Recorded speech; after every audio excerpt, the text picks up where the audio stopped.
दोस्तों नमस्कार, मैं राखी काम्बोज आज आप लोगों के सामने अपनी एक कविता गेंदे का पौधा प्रस्तुत करने के लिए आई हूँ।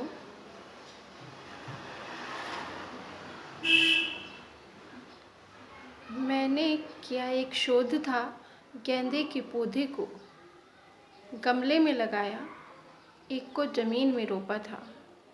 ज़्यादा रंगत ज़मीन में आई, सभी पोषक तत्वों की हुई भरपाई। गमले में मिट्टी वही थी, पानी पोषक तत्वों की भरपाई की गई थी, पर उसने वह रंगत नहीं पाई थी जो ज़मीन में आई थी। उसकी जड़ें निरंतर फैल नहीं पाई थी। एक सीमा पर जाकर उसे लगा किसी के द्वारा पंख काट दिए गए। पौधे ने समझा स्वयं को कैद था। रहा था कुछ समय हरा भरा, पर उतना खुश नहीं रह सका जितना ज़मीन का पौधा था। वह कैद जो हुआ था, बस गमले का पौधा घर के अंदर की शोभा था। पौधे की रंगत और खुशबू ज़मीन में आई थी। ज़मीन से अलग होकर मानव भी केवल जीता प्राणी है। पेड़ पौधों को भी ज़मीन दो, पेड़ पौधों को भी जीने दो, उन्हें अपनी ज़मीन से अलग ना करो। गेंदे के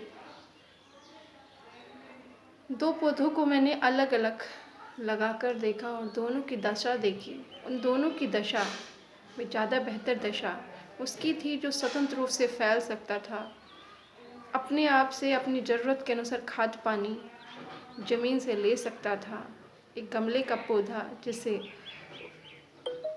सूख जाने पर हम पानी देते हैं, हमें लगता है खाद देनी है तो हम अपनी आवश्यकता के अनुसार, अपनी इच्छा के अनुसार उसे खाद पानी देते हैं।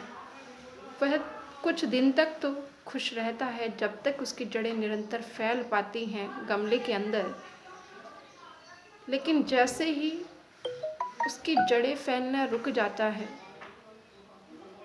तो उस पौधे की हालत दयनीय ही दिखती है, क्योंकि अब उसका रंग फीका पड़ने लगता है।